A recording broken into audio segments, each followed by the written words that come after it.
Bismillahirrahmanirrahim. Assalamualaikum warahmatullahi wabarakatuh. Pada sesi ini kita akan membahas mengenai PSAK 112 atau akuntansi wakaf. Nah, wakaf ini sekarang sudah mulai banyak dipraktekkan di masyarakat dan tentunya dengan yang paling sederhana sekali yaitu wakaf tunai dengan nilai nominal yang cukup rendah. Jadi dengan maksud semua orang pasti bisa berwakaf, tidak harus memiliki aset tetap yang jumlahnya cukup banyak, tapi dengan melalui wakaf uang tunai itu bisa diterapkan mulai sejak dini. Baik, kita membahas dulu mengenai definisi dari wakaf.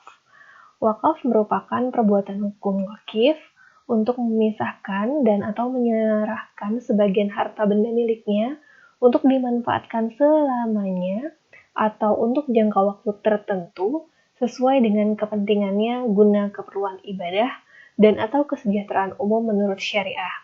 Makanya kita sering menemukan ada wakaf sumur, ada wakaf untuk pondok pesantren, wakaf tempat ibadah, dan wakaf-wakaf lainnya yang dalam bentuk wujudnya harta benda atau aset tetap. Kemudian definisi-definisi lain terkait dengan wakaf. Yang pertama ada aset wakaf. Aset wakaf itu adalah harta benda wakaf, baik berupa benda bergerak maupun benda tidak bergerak. Jadi boleh juga benda yang bergerak seperti misalnya mewakafkan kendaraan untuk kepentingan umat, misalnya untuk ambulans misalnya atau dan yang lain-lainnya. Kemudian ikrar wakaf. Ikrar wakaf ini adalah pernyataan kehendak wakif yang diucapkan secara lisan dan atau tulisan kepada nazir untuk mewakafkan harta benda miliknya. Kemudian ada mauquf alaih, di mana merupakan pihak yang ditunjuk untuk memperoleh manfaat dari peruntukan harta benda wakaf sesuai pernyataan kehendak wakif yang dituangkan dalam akta ikrar wakaf. Jadi ini penerima manfaat dari aset yang diwakafkan. Kemudian ada nazir. Nazir itu adalah pihak yang menerima harta benda wakaf dari wakif untuk dikelola dan dikembangkan sesuai dengan peruntukannya. Kemudian ada wakif sendiri yang merupakan pihak yang mewakafkan harta benda miliknya untuk kepentingan umat tadi. Nah, mengenai akuntansinya, pengakuan yang dilakukan oleh nazir yaitu yang pertama, nazir mengakui aset wakaf dalam laporan keuangan ketika memiliki kendali secara hukum dan fisik atas aset wakaf tersebut. Jadi kalau belum terjadi perpindahan kepemilikan antara wakif ke nazir, maka di sini belum bisa diakui sebagai aset wakaf oleh nazir. Kemudian, jika nazir menerima wasiat wakaf, maka nazir tidak mengakui aset yang akan diwakafkan di masa mendatang dalam laporan keuangan. Kemudian, jika nazir menerima janji atau wa'ad untuk berwakaf, maka nazir tidak mengakui aset yang akan diwakafkan di masa mendatang dalam laporan keuangan. Jadi kalau masih janji, itu belum bisa diakui. Kemudian, nazir mengakui aset wakaf dengan jangka waktu tertentu untuk aset wakaf temporer diakui sebagai liabilitas. Jadi, ketika wakif menyerahkan harta benda untuk diwakafkan kepada nazir, maka itu ada yang sifatnya permanen dan ada yang sifatnya temporer. Untuk yang sifatnya temporer, nazir harus mencatat sebagai liabilitas. Kemudian, nazir mengakui hasil pengelolaan dan pengembangan aset wakaf sebagai tambahan aset wakaf. Jadi kan aset itu bisa dimanfaatkan sebelum diserahkan ke yang penerima manfaat tadi. Maka hasil dari pengelolaan tersebut itu menjadi tambahan dari nilai aset wakaf. Kemudian yang terakhir, nazir mengakui penyaluran manfaat wakaf kepada mauquf alaih sebagai beban pengurang atas wakaf. Jadi ketika sudah disampaikan atau sudah disalurkan manfaat wakafnya kepada mauquf alaih, nah disitulah nazir harus mengakui sebagai beban. Kemudian bagi wakif, wakif mengakui aset wakaf yang diserahkan secara permanen kepada nazir sebagai beban sebesar jumlah tercatat dari aset wakaf.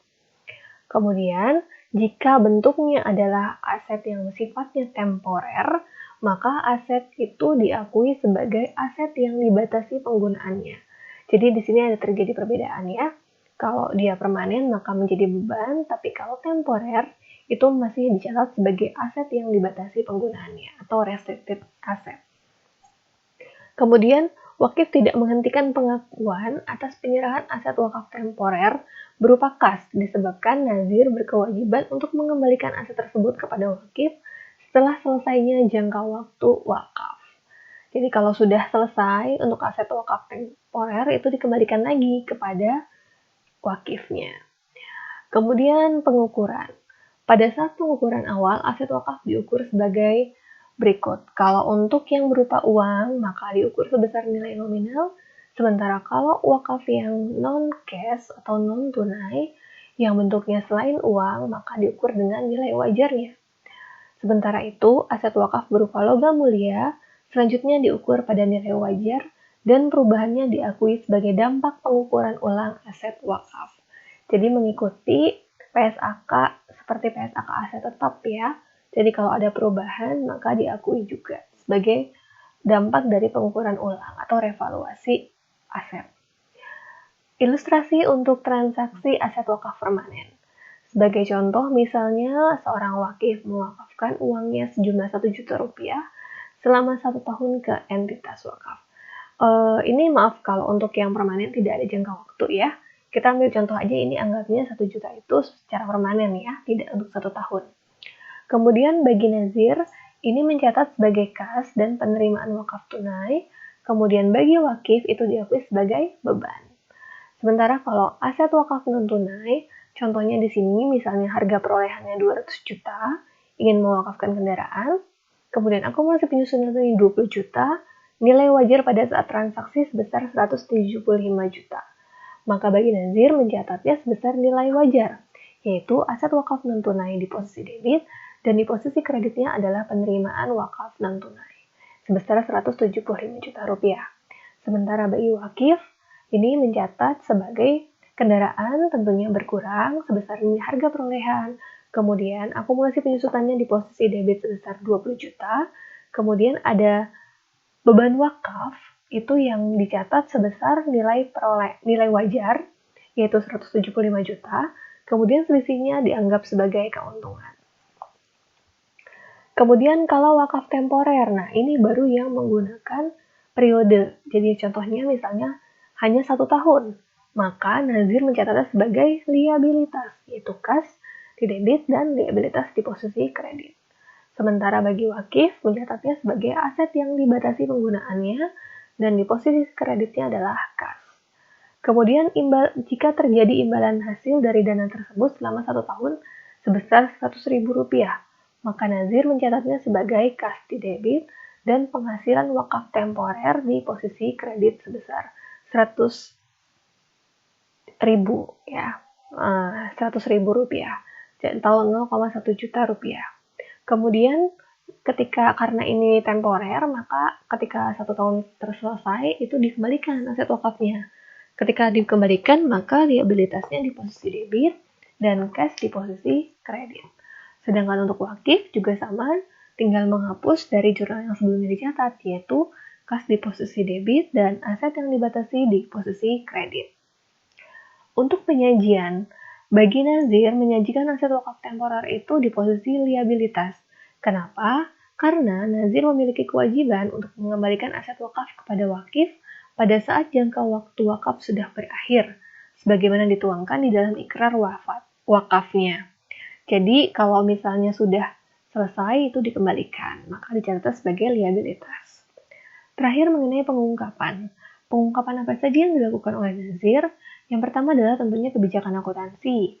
Kemudian penjelasan mengenai wakif yang signifikan secara individual. Kemudian penjelasan mengenai strategi pengelolaan dan pengembangan aset wakaf. Penjelasan mengenai peruntukan aset wakaf. Jumlah imbalan nazir yang presentasinya dari hasil neto pengelolaan dan pengembangan aset wakaf, dan jika terjadi perubahan di periode berjalan, dijelaskan alasan perubahannya kenapa. Kemudian ada rincian aset neto meliputi aset wakaf awal, aset wakaf yang bersumber dari pengelolaan dan pengembangan aset wakaf awal, dan hasil neto pengelolaan dan pengembangan aset wakaf. Kemudian juga mencantumkan mengenai jika ada wakaf temporer, penjelasan mengenai fakta tersebut, jumlah dan wakifnya siapa, dan jika ada wakaf melalui uang, maka harus juga disertakan penjelasan mengenai wakaf uang tersebut yang belum direalisasi dan menjadi aset wakaf. Jika ada aset wakaf yang ditukar dengan aset wakaf lain, penjelasan mengenai hal tersebut termasuk jenis aset yang ditukar dan aset pengganti alasan dan dasar hukum. Kemudian rekonsiliasi hasil neto pengelolaan dan pengembangan wakaf, dan yang terakhir adalah hubungan terhadap pihak yang berelasi. Sementara pengungkapan yang dilakukan oleh wakif. Yang pertama, kalau misalnya wakaf permanen, maka harus mencantumkan rincian aset wakaf yang diserahkan kepada nazir. Kemudian peruntukan aset wakaf itu yang diserahkan kepada nazir, dan kalau misalnya bentuknya wakaf temporer, rinciannya juga harus disertakan, juga jangan lupa dicantumkan jangka waktunya. Kemudian ada juga penjelasan mengenai total aset wakaf temporer.